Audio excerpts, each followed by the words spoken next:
as children of light. That's the word of God this morning. That's the command we receive in the letter to the Ephesians. How can we live as children of light in a world where we're experiencing now so much turmoil and darkness? As I read that passage from Ephesians, it brought me back quite a few years ago to a conference I attended. And the speaker was Father Mike Scanlon, president of the University of Steubenville. Father Mike passed away a few years ago, God rest his soul. And he shared an incident that happened when he was a young boy.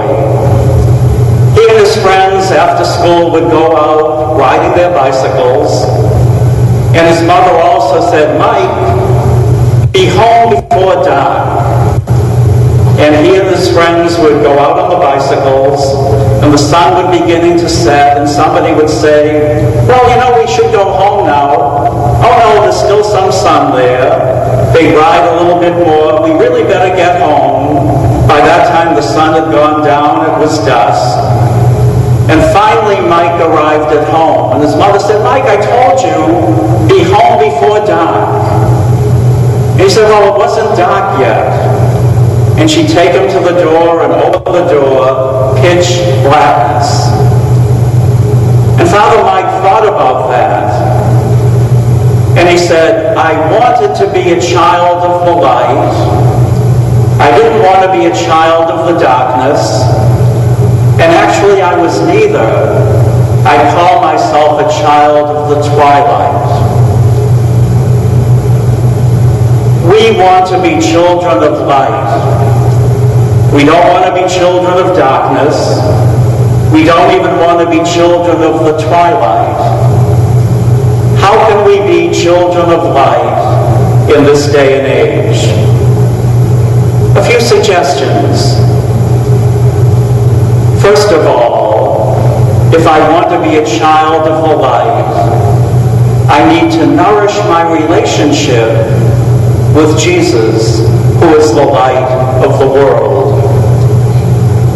Especially during these days when we're not as busy as we usually are, at least that might be true of most of us. A little bit more time for prayer, perhaps opening the scriptures, blowing the dust off the Bible if we haven't opened them for a while, and allowing Jesus, the light of the world, to nourish us and to nourish our faith. As you probably know, our church is open for prayer. We open at 8 in the morning till 7:30 at night. You're welcome to come down, spend some time in the presence of the Lord, keeping the proper distance if other people are in church. Also nourishing your faith with the many programs on television and live streaming. But if I want to be a child of the light, keep close to the one who is the light of the world. How else can I be a child of the light? Recognize that you are human beings, not human doings. We keep ourselves so busy and so distracted.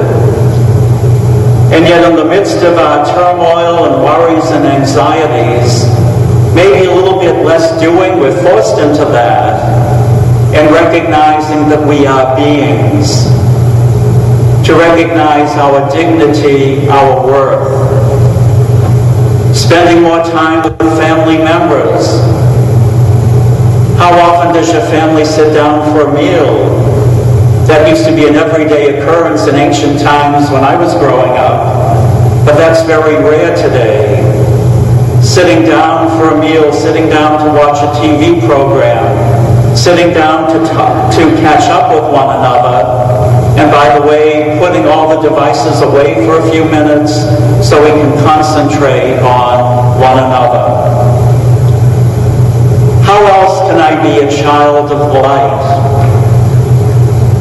Looking at our fears and anxieties, and they're real. But how often do we get anxious and worried about things that may happen or may not happen in the future, And we spend all that energy depleting ourselves. I learned a wonderful lesson from a Dutch lady, Corrie ten Boom. She wrote a book, The Hiding Place. It was made into a movie. She lived during the Nazi occupation of Holland, ended up in a concentration camp.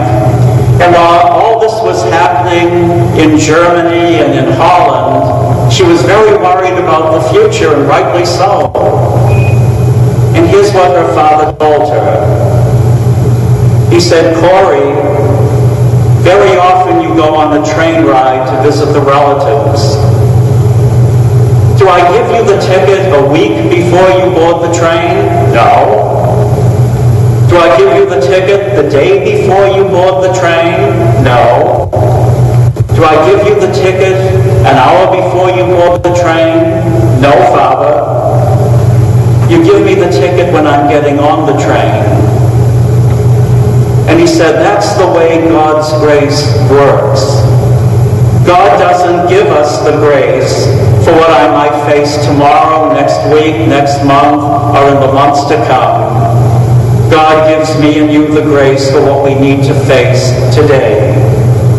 And so we think about the future, we prepare for the future, but guard against unnecessary worry and anxiety.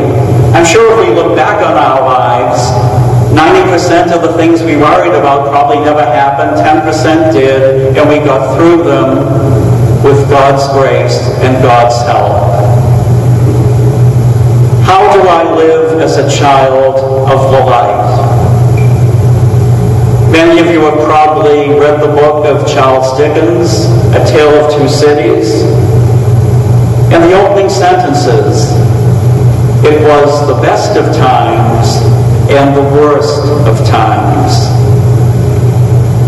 When we live in crises, it can bring out the best of us or the worst of us. If we're living in the light, we ask God, please bring out the best of me so that I can love you, love my neighbor, love of neighbor by calling somebody you know who lives alone. As long as we can still move around a bit, maybe there's somebody that needs some groceries and you can pick them up for them, keeping proper social distancing. But I think today in a very special way, Lord, through your grace, may it bring out the best in me and in each of you as we try to be faithful to God, love one another, and keep close to Jesus Christ, who now and always